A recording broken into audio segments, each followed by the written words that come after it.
Welcome to Cut Daisies and Unicorns, and we are in Season 7, Episode number 4, everybody. We got episode number 4 coming at you. We got 4? 4.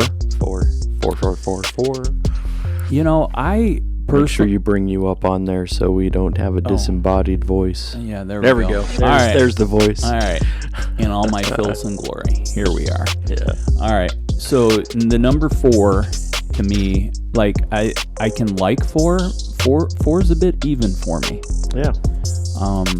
2 2s. Apparently 2 plus 2 equals 4. Mm-hmm. And so I thought there, and we were talking about, we've talked about lots of things that are kind of out there in regards to numbers. Yeah. I really like that 7337 conversation in episode 3 that we were in, like everything that fits in with that number. Yeah.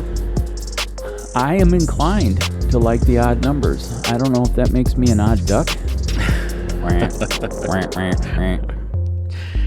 So do you ever, like when you are turning up the volume that has the number, do you ever have to be on a certain, like do you usually keep it on the odd, or do you go to the even when you're turning it, or does that even come across? It has never occurred to me. Yeah, maybe it's just me. In that, no, I think this is lovely.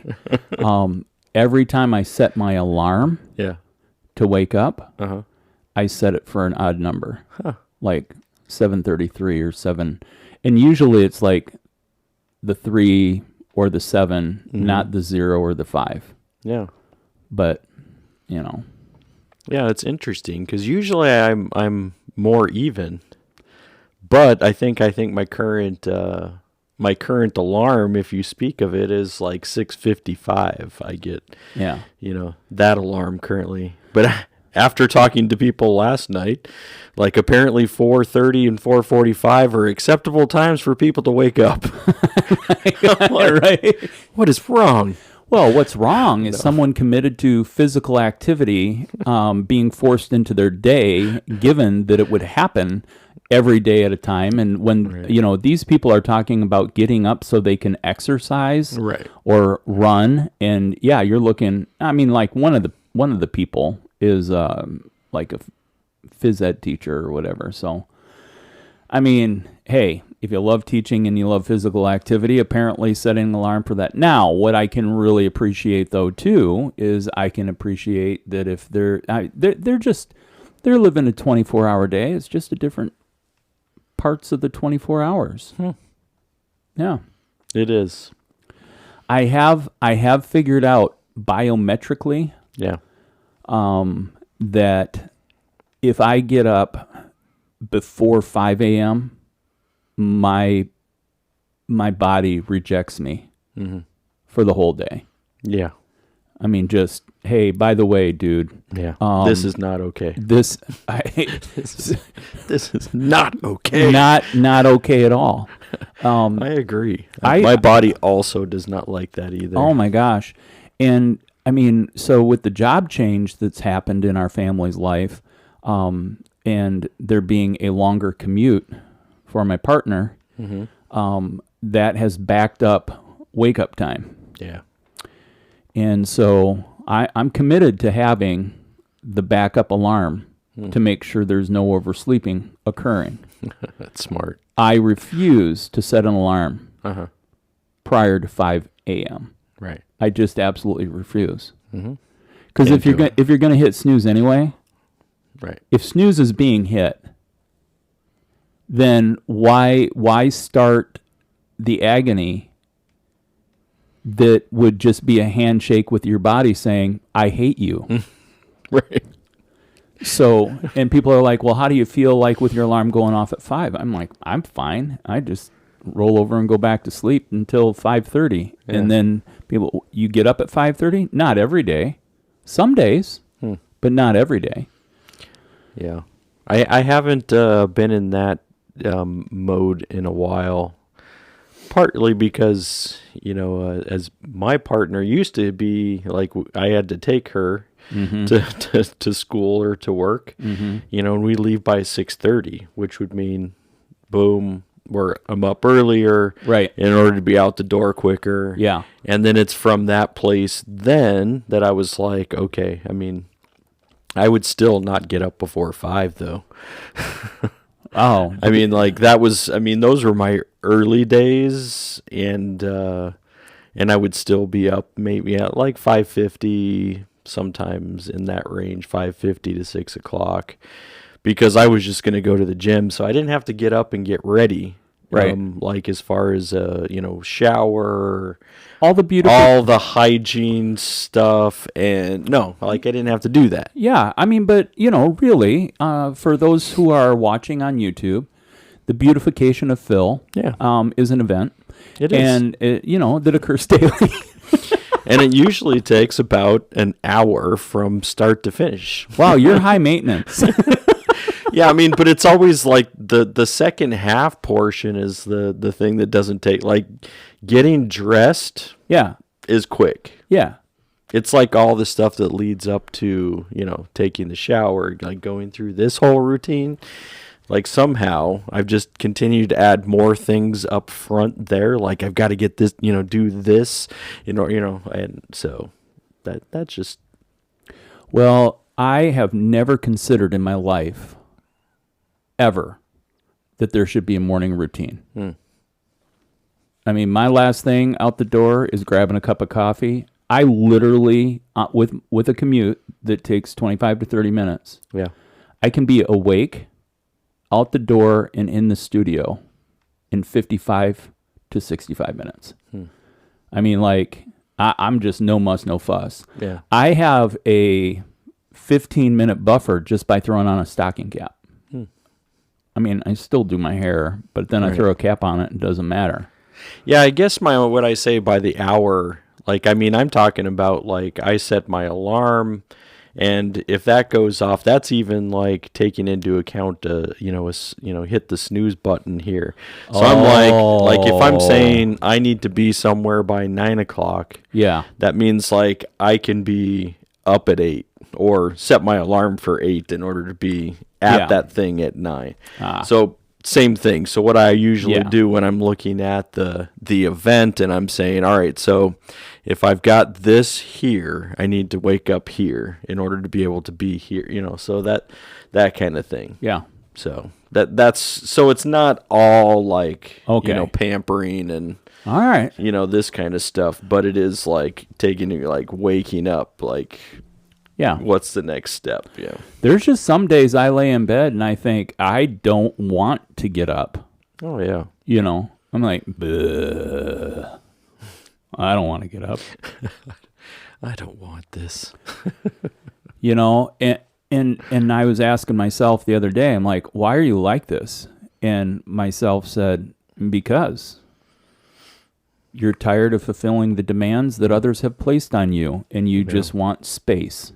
I'm like, oh, so margin time really works out. And I would have to say that I have to end up balancing that, if I'm in high demand from others, then I have to let one of my plates that I spin, I mean, it's the studio. I just have to set that aside in priority to be able to manage. And as I've learned how to do that, life has been more fulfilling. Like I'm coming through this week and I don't know, man, maybe I'll have, I don't know, it'll be less than 20 hours in the studio this week. Yeah. But I've gotten a lot of other things, so I feel accomplished. Right. And because you still have other things that are now taking that spot. It's not like you're like, well, I've only got 20 hours in the studio, and you're like, because I'm sitting at home doing nothing. Like, right. You've got plenty. I pull the bonbons out of the freezer and sit down on the couch and in my ruffled house coat. As I sip my latte that I've had delivered from Grubhub. That reminds me of like Married with Children. Yeah. Is that? Yeah, because he always used to tell her that you're just eating bonbons all day, which I'm always like Like, is it bonbons like the ice cream? Like the ones that are like, or is there another reference to bonbon? I thought bonbons, and I'm looking it up. Yeah. Oh, yeah, it is a reference to an ice cream dessert. What is in a bonbon? Yeah, see, now this I would, a small chocolate confection, usually filled with liqueur or other sweet alcoholic ingredients and sold wrapped in colored foil. Yeah, I didn't know that they had alcohol in them, but Well, yeah. So in France, bonbons are usually made with the center of a fruit and may contain a ganache, caramel, nuts, or nougat. What is the difference between a bonbon and a truffle? A bonbon is a molded chocolate shell with a creamy ganache center, and a truffle is a rolled piece of ganache dusted with cocoa powder or nuts, for example. And so, yeah, so I mean, it's basically a savory, desserty, I mean, I can see a blue collar bonbon would be a Buckeye. My mom would make like those. a Buckeye ball. Yeah, Buckeye balls, like peanut butter and powdered confectioner sugar all wrapped up, and then you take the toothpick and you dip it in the chocolate and wax and throw it in the freezer to get it chilled down. Yeah. I mean, like, there's blue collar bonbons, and then there's bonbons from France. Franc. Franc. Like the champagne has to be from France. Yeah. Otherwise, it's just bubbly wine. Then it's called champagne. Or sparkling wine. Yeah, that's for sure. So the next time you drink a White Claw, that is not champagne. No. It's just sparkling. Oh, my word. So number 4. Yeah, number 4. So, I mean, I really like the idea of, I would understand, and hey, Adam, I know I'm not really good at math, but I mean, like, the square root of 4 is 2. Because 2 times 2 is 4. Is 4. Got it? 2, I mean, it's a nice round number. But I think over the last couple years, I've really been against the number 2 because it leads me down the road to tribalism and dualism. So that's where I have really moved into the beauty of the number 3. And I've been a fan of 3 for a while. Yeah. There's some Trinity or Trinitarian thought process ingrained in me about that. Yeah. Then there's the trilogies that have worked out in my life. I really don't like when they break down a trilogy into 3 movies per unit of the trilogy, i.e., quit messing around with J.R.R. Tolkien's stuff like that. I mean, if I'm going to rant, Pranger, then I'm just going to go ahead and just, go there. But the idea of 4, like, I'm just not necessarily moved into or attracted. But top search in Google, which took 0.49 seconds, it has, let's see, that's 100. There's it took, we get 9,320,000,020 results on the meaning for the number 4. Just to let you know how much information's out there, folks. Right. But 4 is the number of support and stability. Yeah. I.e., like you have 4 legs on a chair. That there's support and stability in the chairs that we sit in. Well, you think about the like the square too, right? So square, if you're looking down at a building, you'd want it to be, at least some form, whether it's a square or a rectangle. I mean, there's something about having that as looking stable. Even the bottom of the pyramids in Egypt, yeah, their base has four pointed corners. And it comes up, right? See, and there's the beauty of vision, like the visualization of you're looking at a triangle. But for the purpose of its building, I mean, you got four main parts keeping it rooted. Yeah. So it's about rooting down and taking care of yourself and your life. Huh. Right. Very interesting. Yeah, I was looking at this, in which I'm trying to understand. It doesn't necessarily give a meaning, but it says number 4 is the number of earth and mankind. And so it doesn't necessarily give a meaning in that, but then they break it, things down like, there's 4 cardinal points, north, south, east, west. There are 4 winds, right? 4 phases of the moon, 4 seasons. So, I mean, 4 tends to be something that people, that there's something with the number 4 in the world where you're looking at, like 4 seasons or, and those pieces. So, but what do you think about the number Earth, or the number 4 being the number of the earth and mankind? I don't know. Well, it actually ties into the biblical meaning of 4. 4 means creation. And it directly, 5 secrets of number 4 in the Bible. In the Bible, number 4 means creation. This number directly relates to the creative ability of God. During the creation week, God finished the creation of what is termed the material universe on the 4th day. On that day, he made the stars, the moon, the sun. These 3 things were created to give light to the world and divide the days.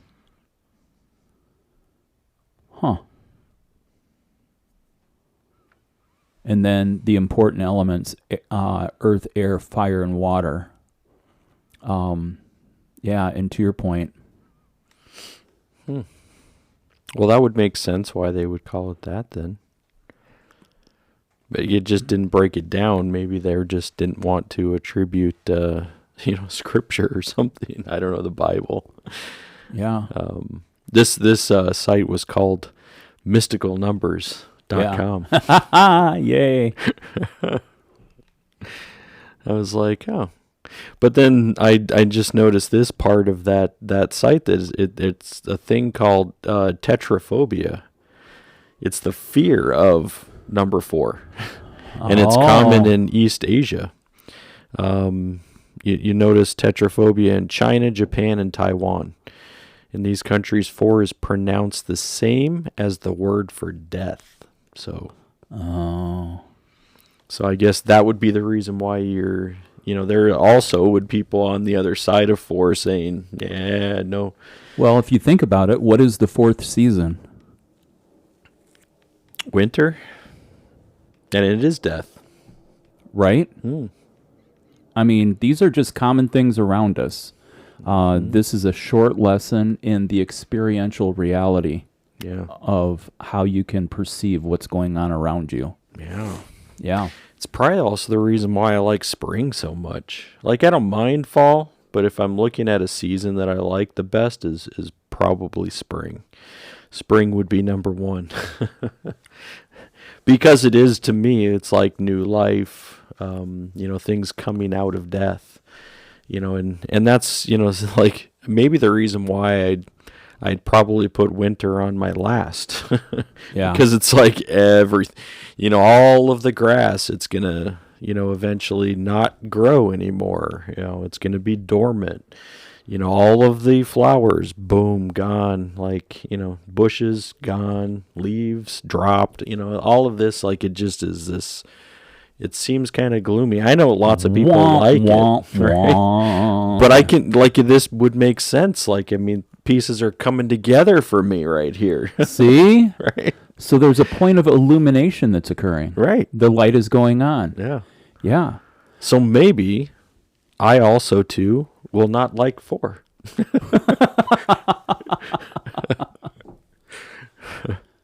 Yeah. I mean, you can you can look around and and build meaning into and see meaning into, a lot of different things. I think that we're just looking at a historical context of how it's been. That's one area would be a biblical significance. I think you bring in a counter or a different cultural relevance when you speak in regards to how that goes together with people who are from the Middle East or people who are from Asian countries. Trying to be politically correct in my assimilations and accusations. Yeah. Yep. So sometimes got to be careful of terminology, right? Yeah. Very interestingly enough, people commonly refer to the name of God as Jehovah. However, the correct spelling is a bit different. The Hebrew word, which you and I both translated into English, presents the name of God as JHVA. It was the name not spoken by the Jewish scribes and Jewish people, Yahweh. There's no vowel in it. But they bring back that the four letters, and the reason why the number 4 is important is because of the 4 letters for the sacred name of God, which also just goes back into that in creation or in the creativity of God, that 4 is an important number. I don't know. It's kind of cool. I mean, as far as thinking about that, but that other cultures stay away from that number because it's close to death. And then in Google searches, there's symbolisms and meanings. There's people who study numerology, and then there's also, they call it angel number 4 meaning. It's a meaning of stability, and at this point, people are like, "All right, I've had enough of the number 4." And you know what? Me too. I mean, like, then some of this numerology, like, it gets crazy, but then like, how many U.S. presidents have been killed in office? 4. Well, so far, right? When do we celebrate Independence Day? July 4th. 4th. Is it good to be drawn and quartered? No.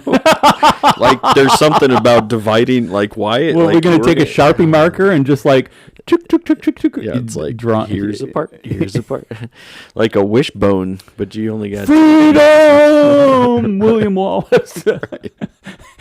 And they sent his quarters to the 4 points of the compass. Right, but they could have picked any number, like, just chop the person in half, right? I like pies cut in 6s, not in 8s. I mean, I'd rather have a piece of pie that is a 6th instead of a piece of pie that is an 8. But imagine a piece of pie that's in 4s. Now we're getting yummy. Just give me a 4th of the pie. I have 1/4 of a pie. All right, so that's the number 4. We're on episode number 4, so that might be how it goes today, just like we're talking about with the 4. Well, it's only been 24 minutes into the podcast, and when people listen to this, they'll be like, no, it's not, it's only 23, right. Or it's only like 21, and it's like, yeah, because I cut off like the beginning part of when I pushed record, and we do our countdown and get all of our Tourette's out of us before we start. Yeah. Wow. Look at this. Yeah, so many things. I mean, there's so much more about the number 4, but guess what? So we can leave that. If you'd like to go to mysticalnumbers.com, you can find out all kinds of stuff about the number 4 that you never knew before and probably didn't even care to know. Oh my gosh, right? Yeah. Because then even, right, I knew we were going to leave this, but like they were talking about like there were people who considered 4 parts of the body, and I've never heard it put like this before. They said mind, opinion, science, and sense. Like to me, I've never heard the philosophy of breaking the of 4 parts of the soul. Have you ever heard of them dividing the soul into 4 parts, into mind, opinion, science, and sense? I have not. Yeah. But oh, what I have the big word is eluding me.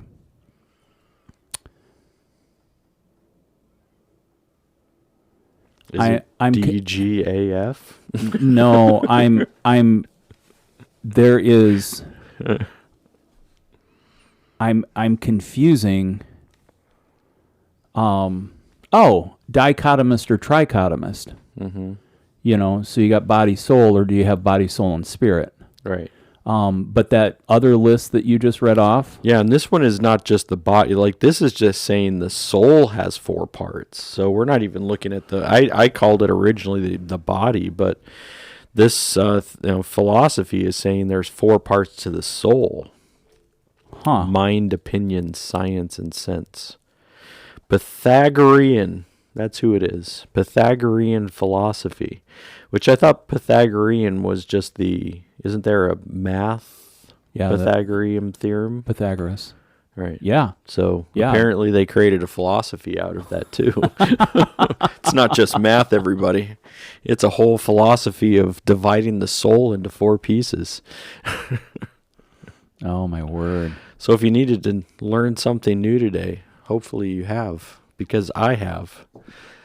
Well, I mean, and we got to blow you away a little bit. That's right. Yeah, and can then understand why there might be some people who don't like the number 4.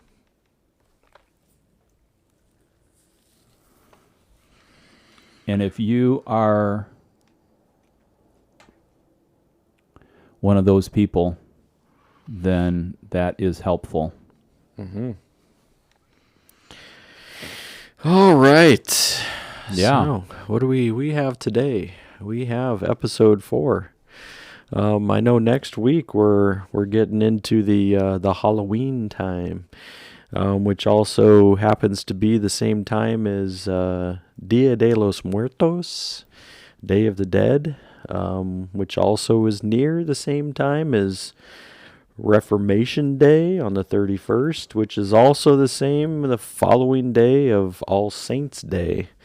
And there's a reason why all of those come together. We'll talk about that next week, of course. But with the Fringe episode and talking about some of the ghosts and ghouls and spirits and fringe-worthy things, right? All of that stuff. All that stuff. I remember I didn't know about Candy Skull until I made a trip out to Colorado with my good buddy Matt and Matt Handley, an active listener. I've dropped 3 names already in the first half. While he's sleeping, I think. Yeah, I know. Depends on how he tired it listens is. to it by osmosis. Yeah. We're putting these subliminal messages in your head, Matt. Oh, my gosh. All right, go ahead. No. And that's the first time I saw. I just thought that they were absolutely beautiful. Yeah. And then, as you mentioned, which if people go back to our October, we can find out what episode it was that we talked about this last year. Yeah. We really found out some cool things about Day of the Dead. Mm-hmm. Yeah. It's an interesting It is. observation. Which I've noticed more and more. The cemeteries have put up signs on their entranceways saying no loud music, no food or drink.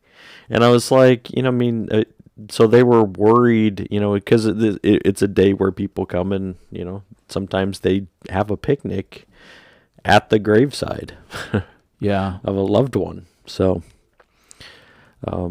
yeah, so that's an interesting thing. But so they're also, be aware, we will kick you out. None of this tomfoolery will happen here. Yeah. Right.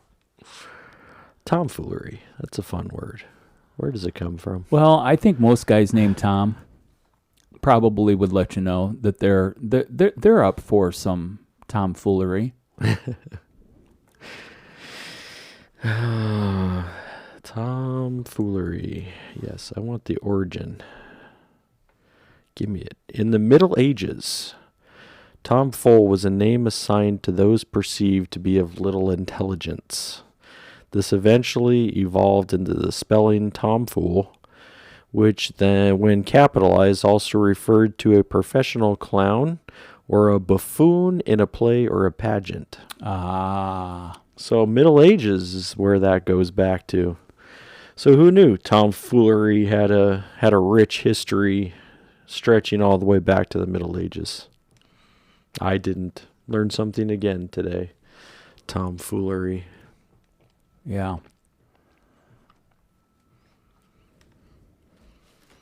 So what else are you going to teach me today, Steve? Oh, the lovely lessons yet to be learned. Lots to learn today. Learning. Yeah, we've talked about lifelong learning. So I think that's always a good goal to be able to have as well. Lifelong learning. We had whole episode on that. Was that season 6? Season 5? 5, 6, Yeah. somewhere in there? Yeah. Go back. Think about what lifelong learning is. All right. So my art of distraction that just occurred is we're closing on our house tomorrow. Oh. And so my phone was blowing up because they're trying to do a verification of employment. Now, this is the third verification of employment in the process. Yeah. And for all of the artificial intelligence bots listening to this, to check to see if we're like voiding copyright on anyone or like we're being... I'm not going to state any details that could be construed as a way to...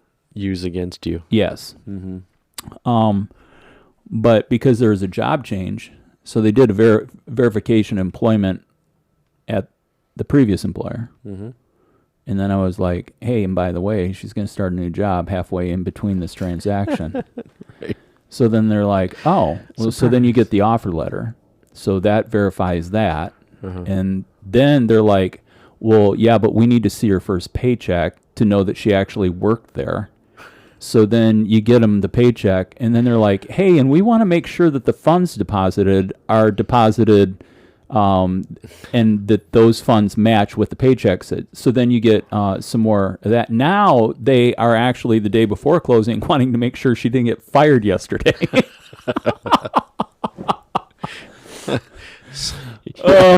You have to verify if you've got fired. Nope, we're good. Seems like I'm going to have my job through the day. All right, at least, yeah. So anyway, yeah, and of course, normally by this time we would be completed with the pod, and so anyway, so now I've texted, emailed, looked up phone numbers, done all of this stuff, and all while we're talking about the 4 depths of the soul. Right. Yeah. Yeah. So, I mean, to me, if we're taking a look around, there's a lot of turmoil being faced by humanity. Yeah. I think some people are playing checkers and some people are playing chess. Mm-hmm. And actually last night, post our 7:00 meeting, went down and I was watching me some Ink Masters, and I thought, man, I haven't seen the Queen's Gambit for a while. because that's a chess and checkers Yeah. kind of thing. Is it your time to rewatch it? You know what? I think so because, it's just one of those. I really enjoy the time.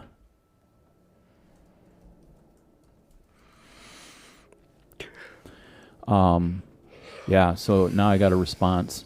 Here's the HR department number. So, I really do enjoy the time that it was shot at, the period part of it. Yeah. And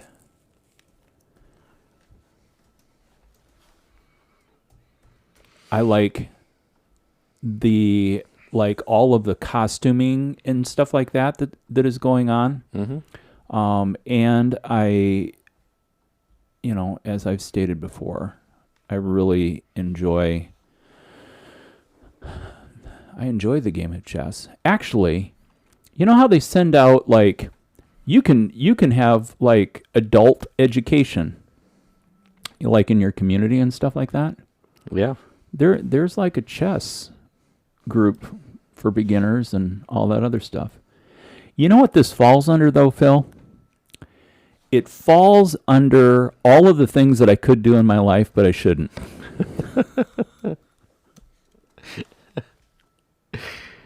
Yeah. Could do, maybe should do. I was talking to a buddy of mine. Don't do. And I was like, yeah, I played a gig last month or whatever, and I was going through, and I got 2 hours worth of covers that I can do.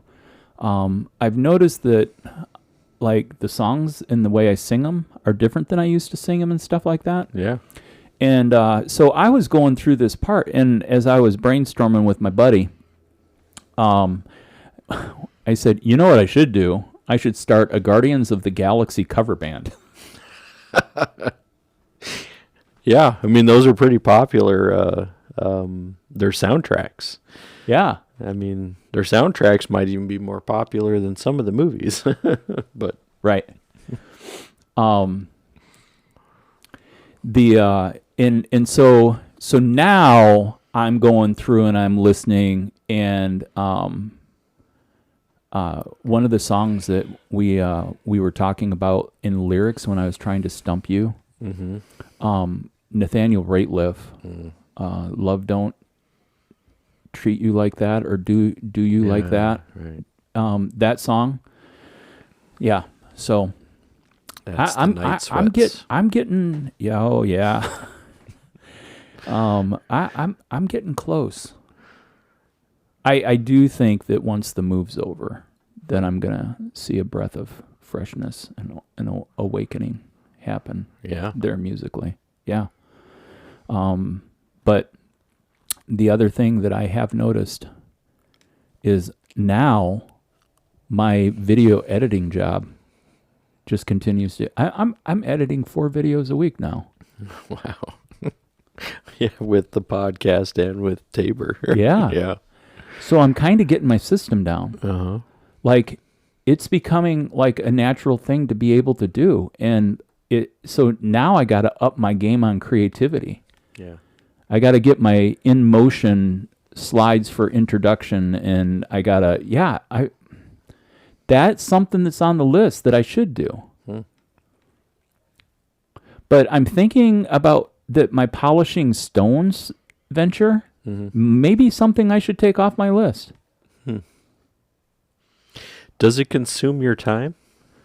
Because I thought that was the reason for that, was you could do that kind of while you were doing everything else. You could just be going. And to your point, the answer is yes.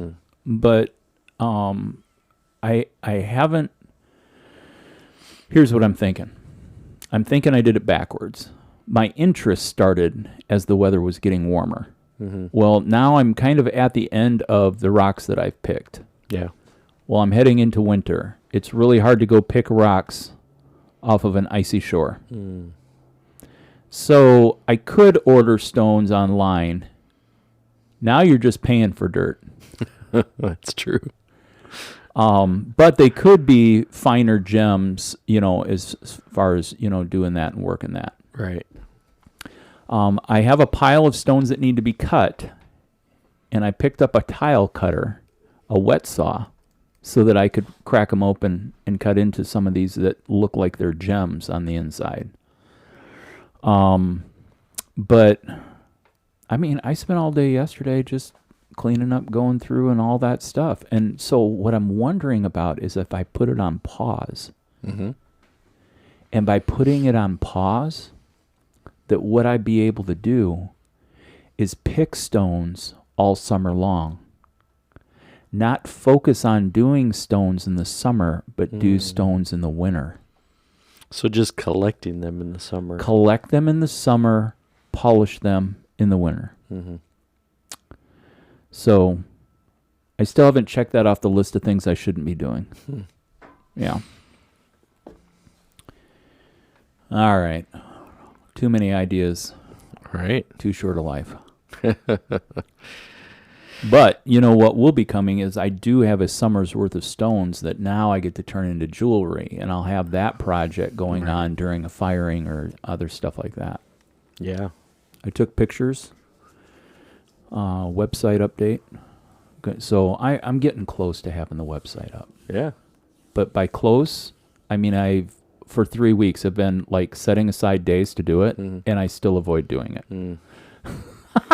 Well, I mean, with that, I mean, you've been looking at the house stuff. I mean, like, so you have, again, I appreciate not trying to make excuses for you, but I don't think it's I mean, like, you've had other things on your plate that are I really appreciate your ability to enable me into continuing to live the life that I've lived. Right. Oh, my gosh. You're welcome. Thank you. Do you have a friend like that in your life? Out there in listening land? Uh-huh. Yeah. Yeah. That's probably the codependent side of me. No, I mean, or it's the mastermind side of you. You're like, yeah, you're good. Yeah. You're good. No, it's all shake up and a juggle. I was thinking jiggle too. Jiggle? It's a jiggle wiggle. It's a jiggle. Yeah. So for those who are listening, the fire's put out. I got the right number. They're going to be able to do a verification of employment. Good. Thank God she's still got a job today. It has her. There's still a job. There's still something to be able to record. Yeah. Hey, what about people who are out there? Yeah. We're jesting in regards to employment. Yeah. But what about people who are out there who are employed and are providers?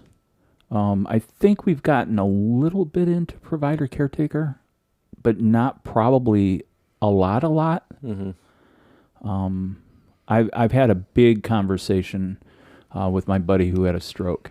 Yeah. And his role in family is the caretaker. He takes care of the house and has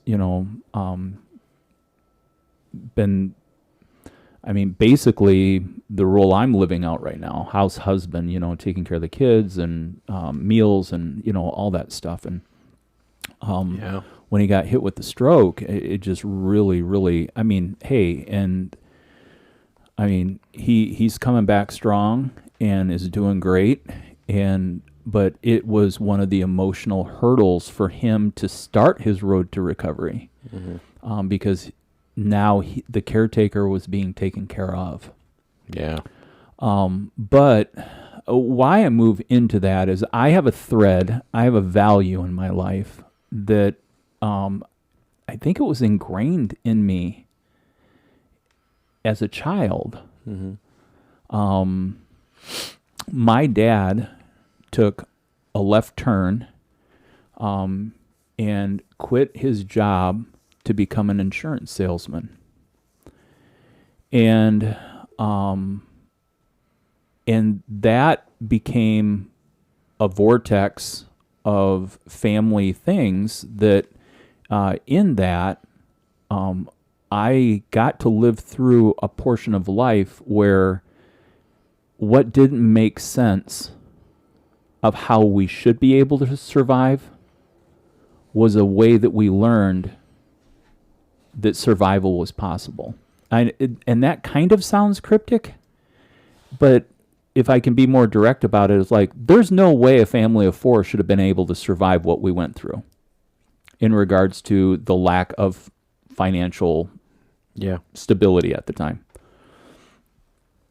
But I grabbed onto this value, and I've quoted it to people throughout the years, and that is I've always rested in that, and I'll use non-Christianese language, but that there's a power that's greater than us, that is our provider. I have always looked at it in regards to the way Christians use the words, God is my provider, and if I trust him, he will always take care of, not my wants, but take care of my needs. And so, like in that, I don't know if there's people out there who are struggling with, provision, and what that looks like and what that means. In this day and age right now, I mean, people are looking for people to employ. So jobs are available. Doesn't mean that the jobs that are available can necessarily, I think we're turning a corner on living wage, but still it's not. Minimum wage in Chicago is $15 an hour. Mm-hmm. But you're not living on the North Shore for $15 an hour. Mm-mm. I mean, that's not going to happen. And so, do you have any thoughts about that? Well, I think that there was like a traditional understanding, that was in the day, right? Back in the day. Yeah. That, so man is the breadwinner, right? Right. The one who goes to work, gets, brings in the money, brings in the food, brings in the, and then there's the woman who stays at home and, makes sure everything runs smoothly in the household. There was like that expectation. And I think that those kind of traditional modes and models have kind of been broken up over the years. And I would say, thank God, right? I mean, that we don't have to try to be able to go through this like, well, I've got to go through this expected route. Yeah. Right? This is what's expected. And if I don't do this, then I also view myself as a failure. And that's the same thing even... What we've been talking about along the last couple sessions is that if things don't turn out the way society norms expect it to, it doesn't mean personally that you are a failure. Right.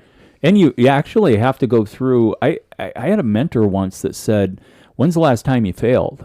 Mm. And if you haven't, then that's a problem. You're not taking enough risk. Mm-hmm. Like there's more capacity within you, because one of the signs of progress and growing and becoming, like better within your human parts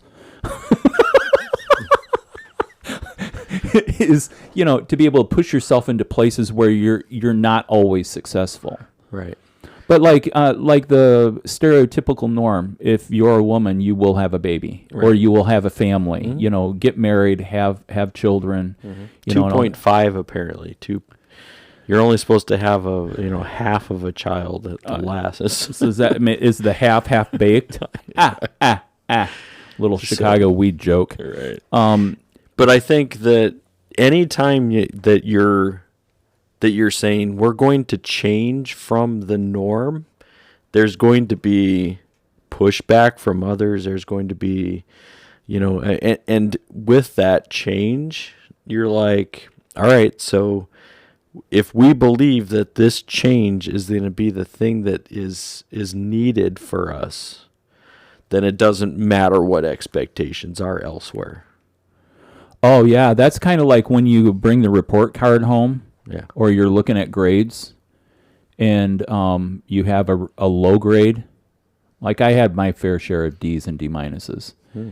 And, I'll be like, yeah, but even the smart people only got a C plus. And my dad would Right. always say, yeah, I really don't care what the other kids in class got. Why? Why is yours this? And that was my ego. Uh-huh. We've talked about how ego is there to destroy you. Mhm. That was my ego making an excuse. Right. Because the reality was I wasn't trying. Right. I mean, ultimately, there's a lot of school I got through based on osmosis. Right. Yeah, and I think justification, like we always want to justify ourselves. We like to, always figure out why that's not bad or this might be good. right. And so justification occurs. But I think in any time that you're dealing with a change, especially something that so dynamically has been a part of a culture, even when you're dealing with cultural shift and change, not easy. Oh no. When you're saying like, no, there's the husband is going to stay at home with the kid, and people are like, well, that's not normal. I mean, and what are they trying? Like, what are they pointing out? They're saying to, and not maybe not specifically, but they're ultimately pointing out like you're not normal. And you know what? Like you're not right. I've had like a mental breakthrough, like in the last few weeks, or maybe it's been a good month to 6 weeks. In regards to, just because I don't have a quote unquote punch the clock job doesn't mean that I'm not helping, and I'm not helping the amount of people and the things that I'm able to do from a house husband's perspective. Mm-hmm. Like, I think it's finally kind of stacked up, and I'm like, oh, that's where I'm beneficial. Like if I was working 8 to 5 or 7 to 4 or Right. 8 to 8 or whatever, there is a long list of things that I wouldn't be able to step in and be a part of and to do effectively. Right. So, but why I'm sharing that in a moment of transparency for people who are listening is that I knew the path that I was on was the path I was supposed to be on, but it didn't get to right in my head Yeah. until about 2.5 years in. And based on historic shifts in my life, I still got 2.5 to 3 more years before I really even grab a hold of what the intent is for this season in my life. But that's based on history of my own life. Mm-hmm. But gosh, there are just things where it makes sense, and I get to kick, like part of my dream life down the road, meaning that I'm kicking the can, I'm making progress in regards to my nightmare fear right now is that they're finally going to ship the elements for my kiln, and it's going to go to the wrong address. And so then it's going to have to go back to a different address because they'll be delivered by a delivery truck, Right. and nobody will. Oh my gosh! Yeah, don't put that out there. Don't Yeah. put that on. Oh, me. I'm making a phone call is what I'm doing, and I need to put that on my priority list. Because now they say they have the elements. No, they're still not even there yet. Technically, 3 days ago we just passed the 8-week mark. That's what I was thinking. You were at least near it, but Technically, but gonna have to Paragon light a fire, and I think I get a hold of the company I ordered them through, and they said, "Oh, those are coming from the manufacturer," and then I need to call the manufacturer. I need to call the company I ordered them through. And I need to call the manufacturer, and I need to find out what in the world is going on. But just sharing that, breaking the norms, to your point, culturally, it's not going to be easy. I think this comes into racial things. Oh yeah. And I mean, it deals with anything in the culture. So yeah, I mean, racial roles, traditional role. I mean, yeah, all kinds of stuff. All kinds of stuff. And so then I think we back into another question in regards to, and I ask people this question. If I get into a place of insecurity, I ask myself the same question. I'm like, hey, dude, who's your provider? Really, who is your provider? Based on my belly right now, I have more than I need. Right? That's true. Me too. And I mean, I'm just saying that the turkey sliders last night were great. And the chips and the dip. And I mean, there have been leaner times in my life that less has even meant more, because at no point was I ever in a bad place or at a place where my basic needs weren't cared for. And so, and I think that there's and if you want to call it the universe, if you want to call it divinity, if you want to call it, the other saying that goes with that is you can't sit on a couch and eat bonbons all day. There's a divine human cooperative at work. Right. There is the mystical and the physical. There is the unseen and the seen. There's three great ways that you can break this down to look at it. And for somebody who's a very pointed in concerning language, and they're like, why won't you just say that you and God? And I'm like, I have a seed of understanding of what's alive in me. That's not the point. The point is to be able to point humanity to a place to say, how are you seeing this interaction? If you want to have a conversation about how I define that, then let's have a personal conversation. But I don't want to leave someone out because they don't get it.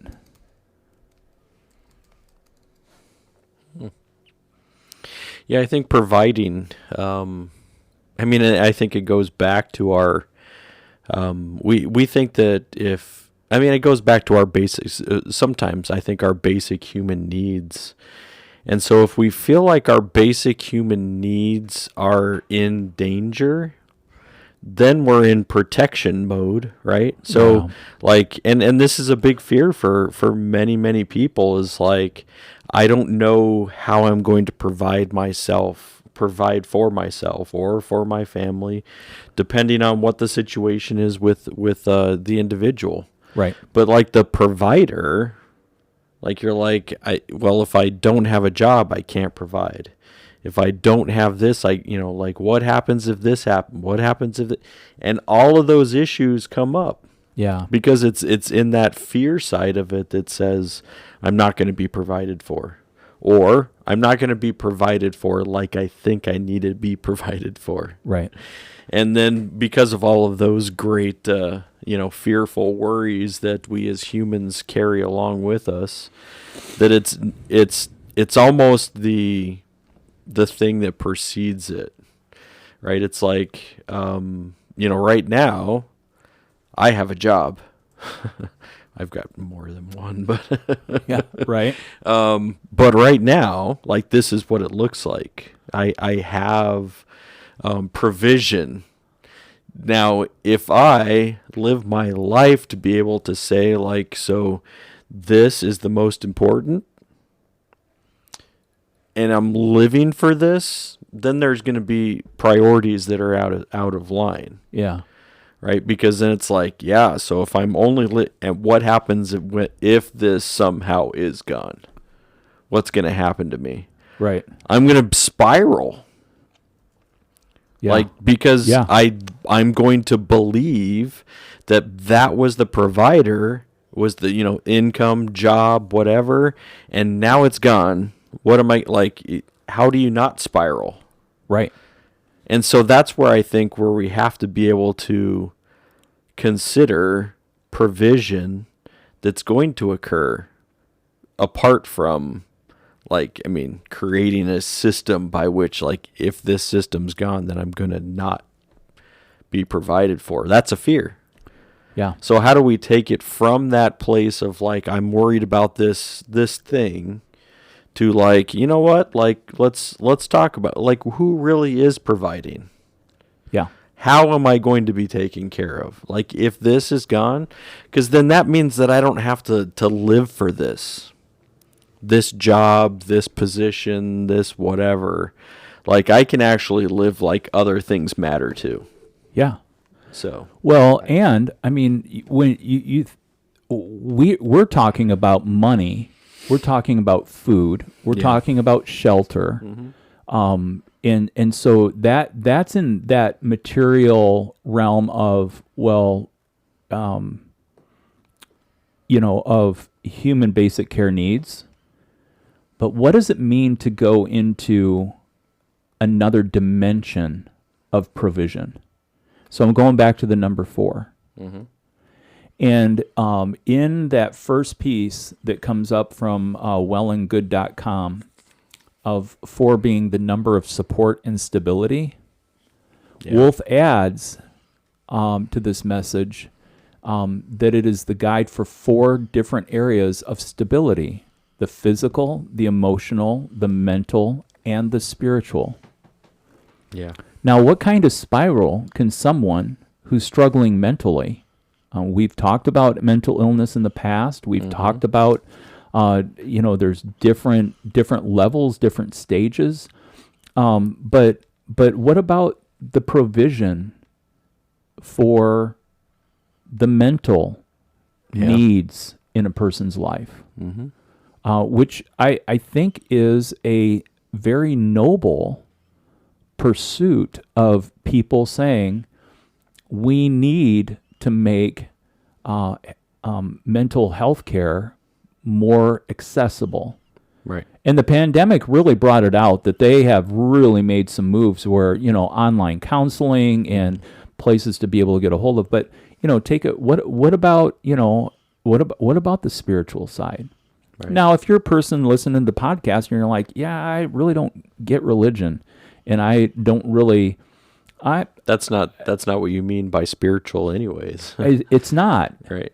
But if there is a hole, or if there's a longingness that hasn't been filled by anything else, I'm drawing from Solomon's words. Vanity, vanity, all is vanity. I mean, the man had everything at his disposal. He had wisdom, he had wealth, and just surrounded in a kingdom of all this stuff. And he's like, yeah, it all boils down to it. None of it matters. Okay, well, so if there's a gap or hole in your life, what does it mean to just ask the question, who is my spiritual provider? And then emotionally, and I am not saying that all of the answers to the provision in this can be summed up within yourself. I'm not saying, oh, well, if you get right, you'll get right. That is not what I'm saying. But if you don't know what the source is, it may be time to seek out the source. Yeah. Because if you're searching for yourself to be providing for mental, physical, spiritual, like you're saying, I have all of my answers and I already know like I just have to find it. Like, I mean, that's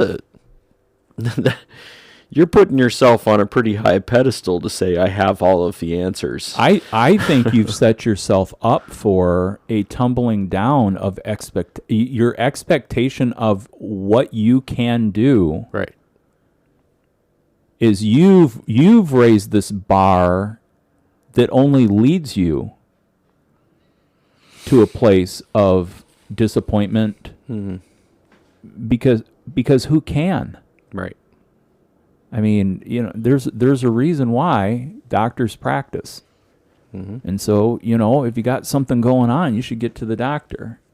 emotionally. If I mean, if you can't get out of bed, that's different than not wanting to get out of bed.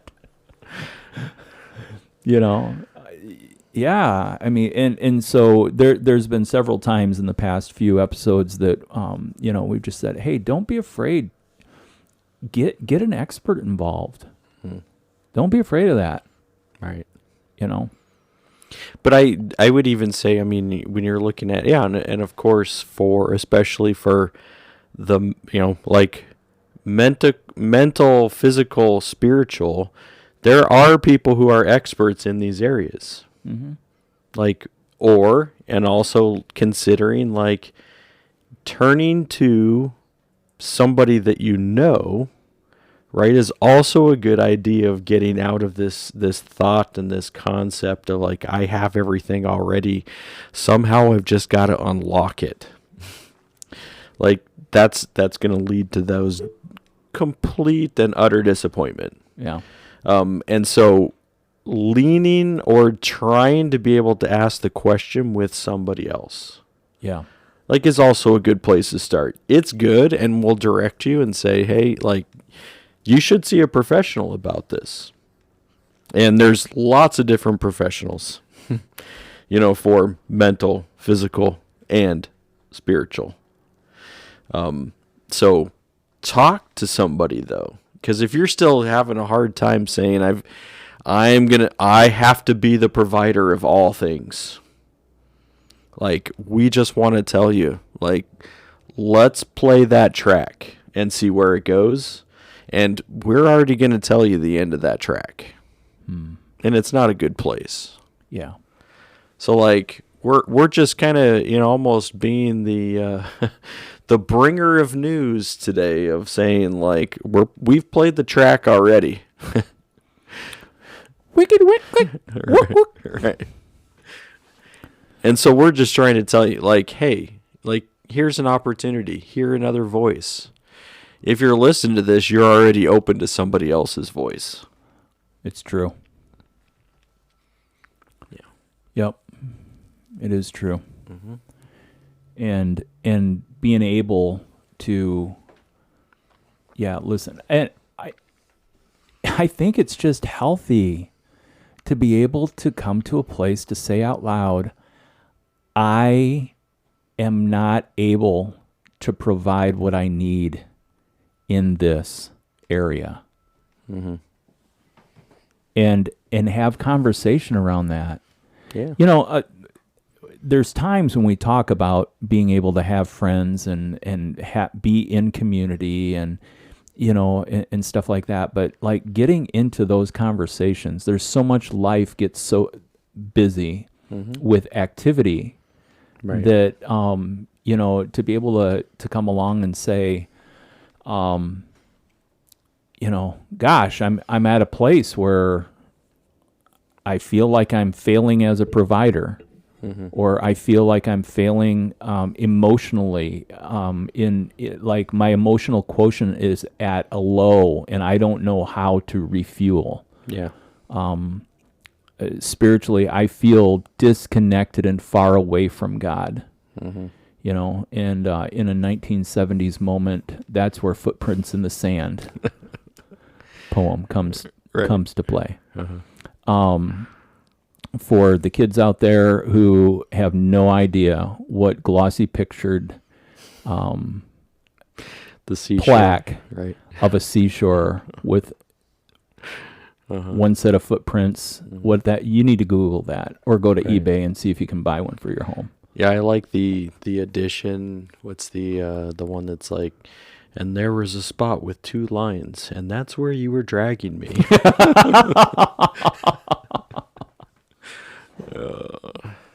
Hey, sometimes that happens too. To round us out, because people are interested and we speak of it, I thought maybe a good way to close is to talk about the Enneagram 4. Oh.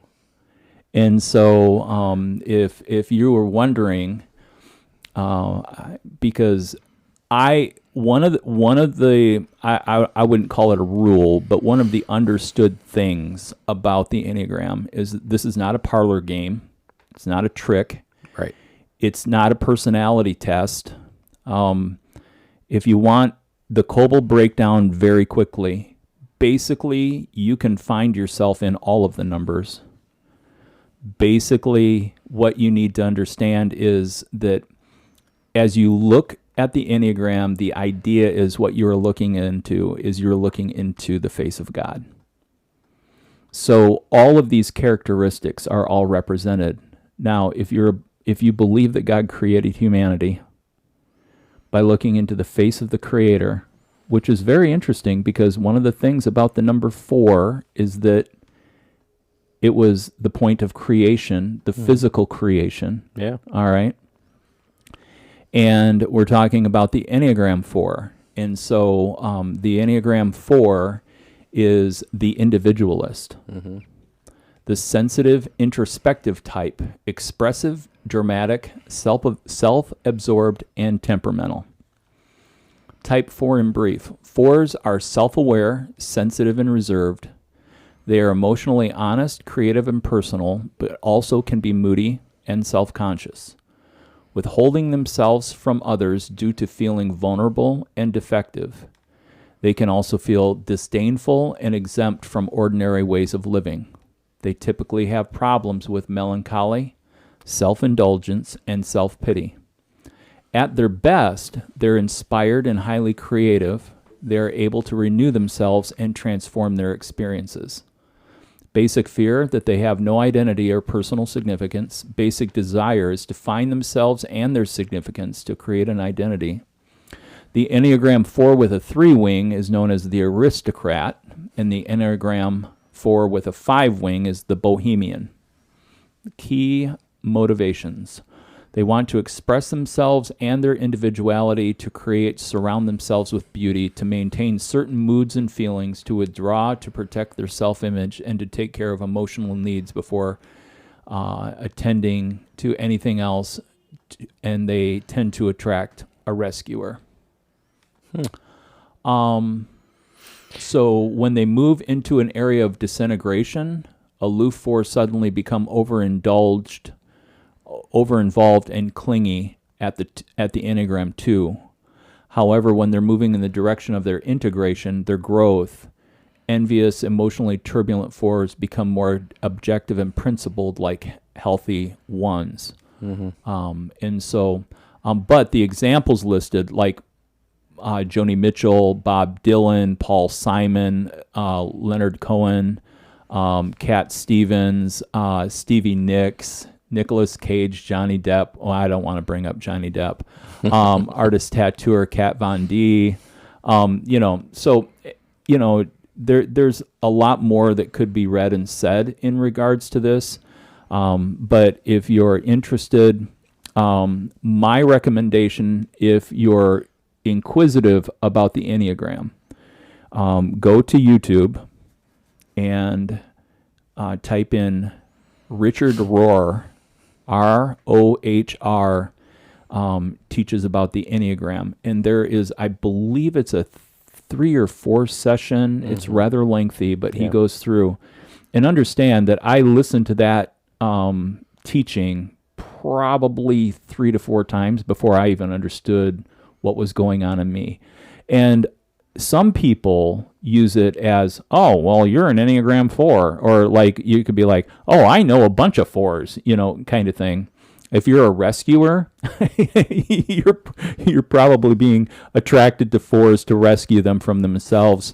But because with the 4 being sensitive and the 4 being like, don't mind like having emotions on display, right?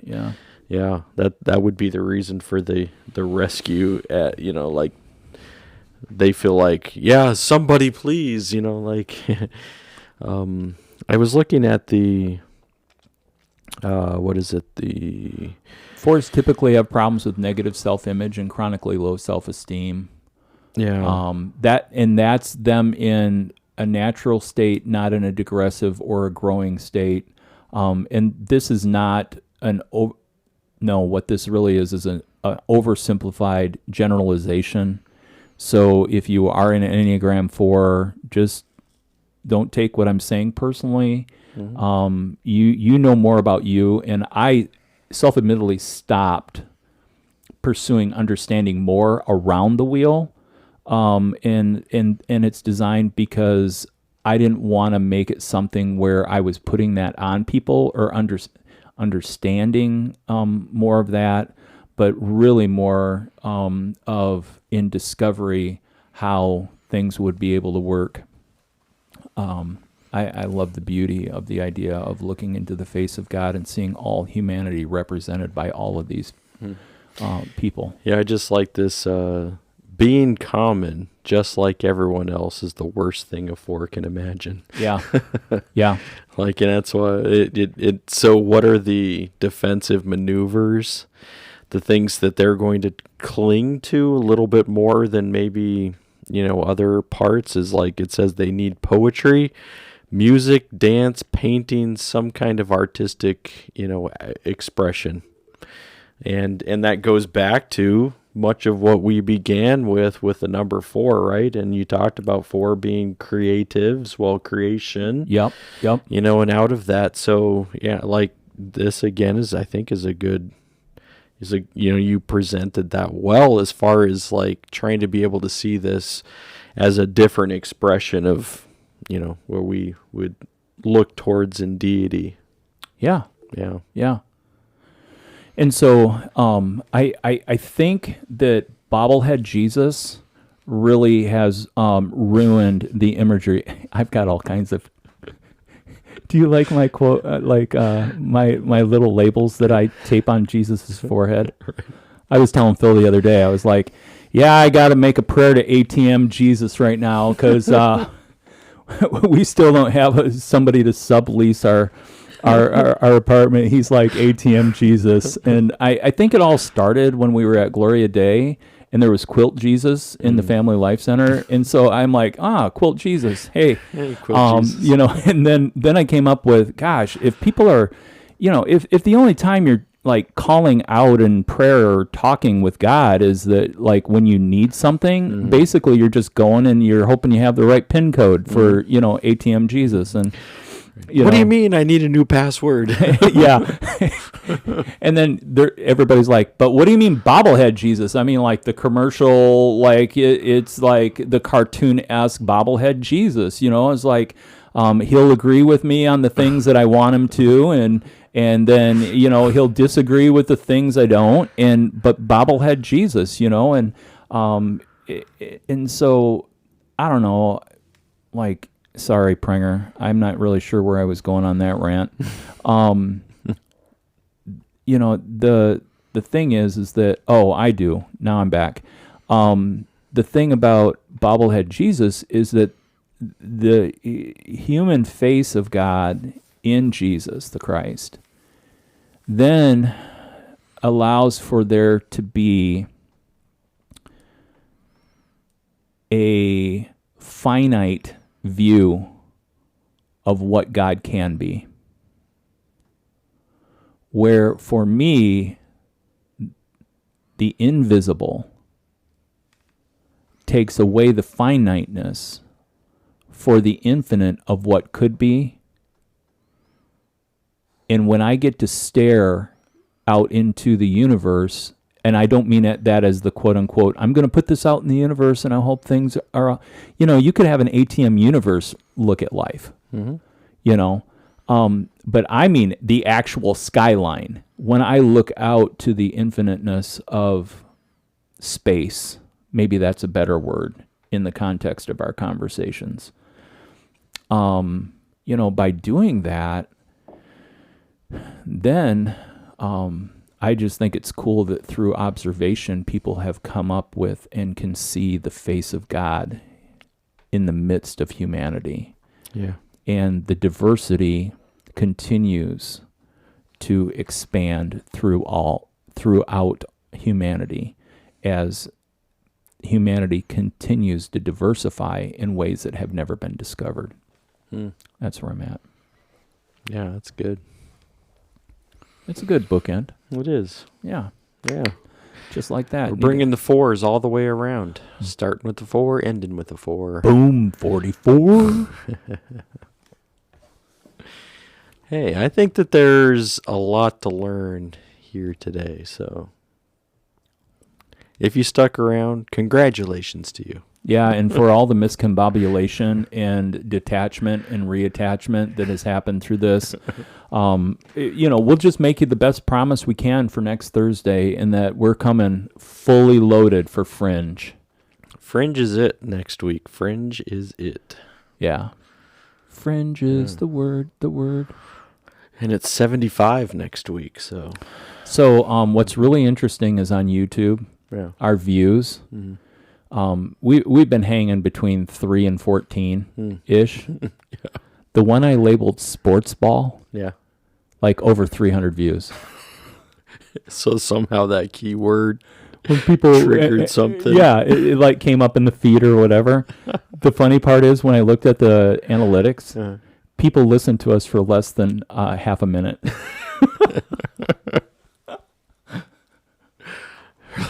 When are they going to get to the sports ball? I know. So I am definitely putting a header on here about the meaning of number 4, Enneagram 4, and who's your daddy? Who's your daddy? No, who's your provider? Who's your daddy will also probably get some kind of reaction from the interwebs. Oh my gosh.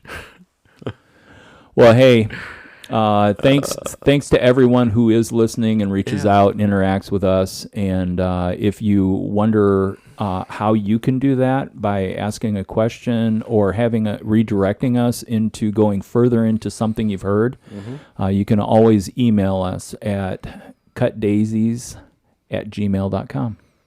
I think it's cut daisies and unicorns. Oh, I'm sorry.